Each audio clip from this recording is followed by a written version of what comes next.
Hello ಎಲ್ರಿಗೂ ನಮಸ್ಕಾರ. Welcome back to Radhe ಸಮಾಚಾರ. ಇವತ್ತು ನಾನು ನಿಮ್ಮ ಮುಂದೆ ತಂದಿರುವಂಥ ವಿಷಯ ನ್ಯಾಚುರೋಪತಿ ಟ್ರೀಟ್ಮೆಂಟ್. ನಾವು ಧರ್ಮಸ್ಥಳಕ್ಕೆ ಹೋಗಿದ್ವಿ. ಅಲ್ಲಿ ನಿಮಗೆ ಗೊತ್ತಿರೋ ಹಾಗೆ ನ್ಯಾಚುರೋಪತಿ ಪ್ರಕೃತಿ ಚಿಕಿತ್ಸಾ ಕೇಂದ್ರ ಅಂತಲೇ ಅದರ ಹೆಸರು.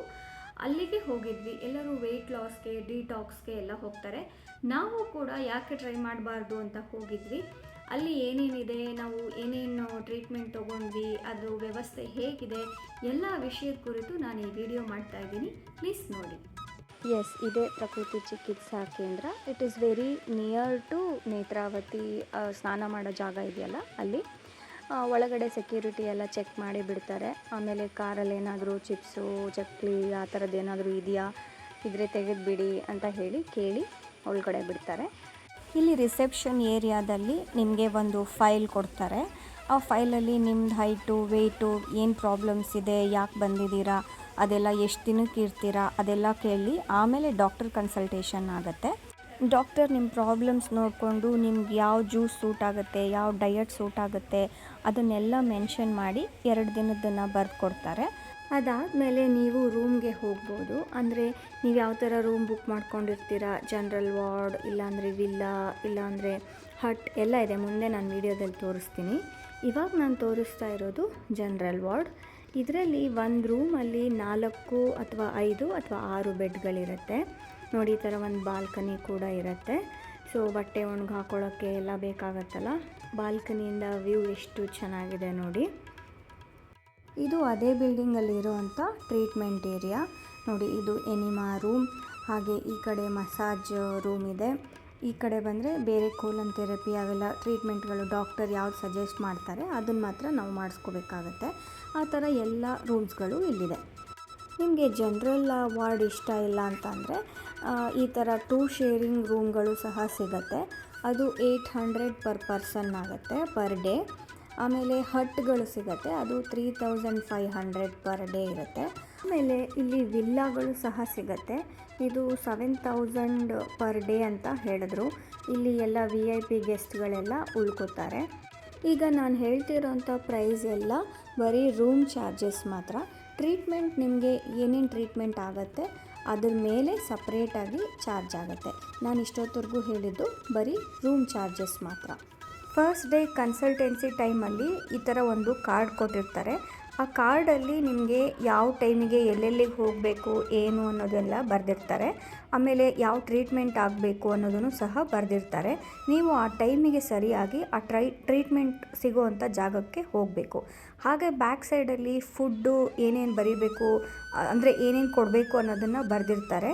ನೀವು ಆ ಕಾರ್ಡ್ ತೊಗೊಂಡು ಹೋದರೆ ಆ ಊಟದ ಜಾಗದಲ್ಲಿ ನಿಮಗೇನು ಬರೆದಿರ್ತಾರೆ ಆ ಊಟ ಮಾತ್ರ ಕೊಡ್ತಾರೆ, ಬೇರೆ ಏನೂ ಕೊಡೋದಿಲ್ಲ. ಆಮೇಲೆ ಯಾವ ಜ್ಯೂಸ್ ಕೊಡಬೇಕು ಅನ್ನೋದನ್ನು ಸಹ ಬರೆದಿರ್ತಾರೆ.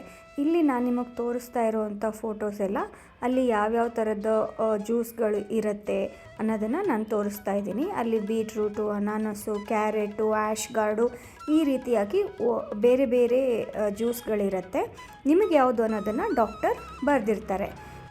ಇನ್ನು ಊಟದ ವಿಷಯ ಅಂತಂದರೆ ಇಲ್ಲಿ ಕೆಲವೊಬ್ಬರಿಗೆ ಬರೀ ಜ್ಯೂಸ್ ಡಯಟ್ ಕೊಡ್ತಾರೆ, ಕೆಲವೊಬ್ಬರಿಗೆ ಬಾಯ್ಲ್ಡ್ ಡಯಟ್ ಕೊಡ್ತಾರೆ, ಕೆಲವೊಬ್ಬರಿಗೆ ರಾ ಡಯಟ್ ಕೊಡ್ತಾರೆ, ಕೆಲವೊಬ್ಬರಿಗೆ ಡಿನ್ನರ್ ಅನ್ನೋದನ್ನು, ಬಾಯ್ಲ್ಡ್ ಡಿನ್ನರ್ ಅನ್ನೋದನ್ನು ಕೊಡ್ತಾರೆ.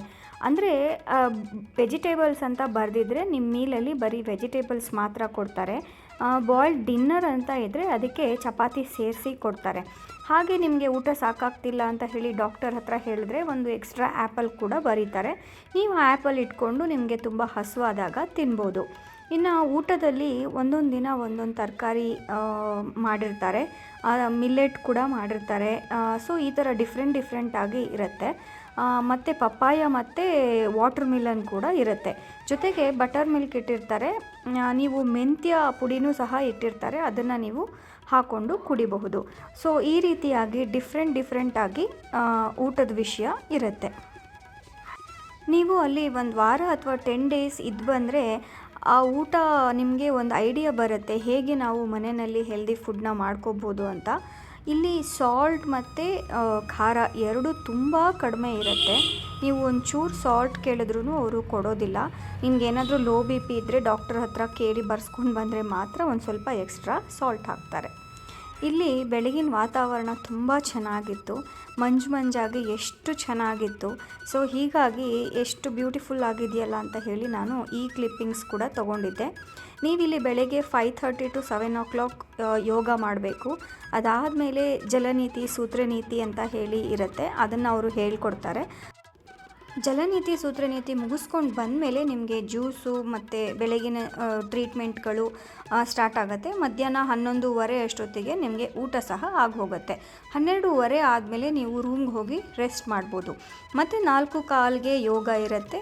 ಯೋಗ ಮುಗಿಸ್ಕೊಂಡ್ಮೇಲೆ ಡಾಕ್ಟರ್ ಸ್ಟಾಕ್ ಇರುತ್ತೆ. ಅದಾದಮೇಲೆ ಮತ್ತೆ ಸಂಜೆ 6:30 ಅಂದರೆ ಊಟ ಆಗಿಬಿಡತ್ತೆ. ಊಟ ಆದಮೇಲೂ ಸಹ ನೀವು ರೂಮ್ಗೆ ಹೋಗಿ ರೆಸ್ಟ್ ಮಾಡ್ಬೋದು, ಅಥವಾ ವಾಕಿಂಗ್ ಮಾಡಿಕೊಂಡು ಮತ್ತೆ ನೀವು ಸಂಜೆ ವಾಕಿಂಗ್ ಎಲ್ಲ ಮುಗಿಸ್ಕೊಂಡ್ಮೇಲೆ ರೂಮ್ಗೆ ಹೋಗ್ಬೋದು. ಇನ್ನು ಫೈನಲ್ ಆಗಿ ಟ್ರೀಟ್ಮೆಂಟ್ ವಿಷಯಕ್ಕೆ ಬಂದರೆ ನಿಮ್ಗೆ ಯಾವ ರೀತಿ ಟ್ರೀಟ್ಮೆಂಟ್ ಕೊಡಬೇಕು ಅನ್ನೋದನ್ನು ಅಲ್ಲಿ ಡಾಕ್ಟರೇ ಡಿಸೈಡ್ ಮಾಡ್ತಾರೆ. ಅಂದರೆ ಆಕ್ಯುಪಂಚರ್ ಇದೆ, ಆಮೇಲೆ ರಿಫ್ಲೆಕ್ಸಾಲಜಿ ಅಂದರೆ ಕಲ್ಲು ಮಣ್ಣುಗಳ ಮೇಲೆ ನಡೆಯುವಂಥದ್ದು, ಆಮೇಲೆ ಎಲ್ಲ ವಾಟರ್ ಬೇಸ್ಡ್ ಟ್ರೀಟ್ಮೆಂಟ್ಗಳೇ ಇರುತ್ತೆ. ಇಲ್ಲಿ ಯಾವುದೇ ರೀತಿ ಮೆಡಿಸಿನ್ನ ಯೂಸ್ ಮಾಡೋದಿಲ್ಲ, ಎಲ್ಲವೂ ನ್ಯಾಚುರಲ್ ಆಗಿ ಆಗೋ ಥರ ಅವರು ಟ್ರೈ ಮಾಡ್ತಾರೆ. ಅದಕ್ಕೆ ಫುಡ್ ಕೂಡ ಸಪೋರ್ಟ್ ಮಾಡುತ್ತೆ. ಹಾಗಾಗಿನೇ ಅವರು ಸಾಲ್ಟು ಮತ್ತು ಸ್ಪೈಸ್ ಇಲ್ಲದೆ ಇರುವಂಥ ನ್ಯಾಚುರಲ್ ಆಗಿರುವಂಥ ಸ್ವಲ್ಪ ಬೆಂದಿರುವಂಥ ಫುಡ್ನ ಕೊಡ್ತಾರೆ. ಇಲ್ಲಿಗೆ ಹೋಗಿ ಬಂದಮೇಲೆ ಖಂಡಿತವಾಗ್ಲೂ ನಮಗೆ ಊಟದ ಬಗ್ಗೆ ನಾವು ಅನ್ಕೋತೀವಲ್ವ, ಟೇಸ್ಟಿಯಾಗಿರಬೇಕು ಅಂತ ಹೇಳಿಬಿಟ್ಟು ಆ ಯೋಚನೆನೇ ಚೇಂಜ್ ಆಗುತ್ತೆ ಅಂತ ನನಗನ್ಸುತ್ತೆ. ನಾವು ಹೆಲ್ದಿ ಆಗಿರೋದಕ್ಕೆ ತಿನ್ನಬೇಕು, ಬರೀ ನಮ್ಮ ಟೇಸ್ಟ್ ಬಡ್ಸಿಗಲ್ಲ ಅಂತ ಹೇಳಿ ಅನಿಸುತ್ತೆ. ಬಟ್ ಯಾವಾಗಲೂ ಹಾಗಿರೋದಕ್ಕೆ ಆಗೋದಿಲ್ಲ. ಸೊ ನೀವು ಒಂದು ವರ್ಷಕ್ಕೆ ಒಂದು ಸತಿನೋ ಅಥವಾ 6 ತಿಂಗಳಿಗೆ ಒಂದು ಸತಿನೋ ನಾವು ಒಂದು 10 days ಈ ಥರ ಹೋಗಿ ಬಂದರೆ ನಮ್ಮ ಬಾಡಿ ತುಂಬ ಖುಷಿ ಪಡುತ್ತೆ ಅಂತ ಹೇಳ್ಬೋದು. ನಾವು ಇಲ್ಲಿಂದ ಹೊರಟ ಮೇಲೆ ಡೈರೆಕ್ಟಾಗಿ ಕುಕ್ಕೆಗೆ ಹೋದ್ವಿ. ಕುಕ್ಕೆ ದೇವಸ್ಥಾನದ ಮುಂದೆ ನಿಂತ್ಕೊಂಡು ಒಂದು ಫೋಟೋ ತೆಗೆಸ್ಕೊಂಡಿದ್ದೀನಿ. ಆ ಫೋಟೋ ನಾನಿಲ್ಲಿ ಅಟ್ಯಾಚ್ ಮಾಡ್ತೀನಿ. ಆ ಫೋಟೋದಲ್ಲಿ ನಾನೊಂದು ಕ್ರೀಮ್ ಕೂಡ ಹಚ್ಕೊಂಡಿಲ್ಲ.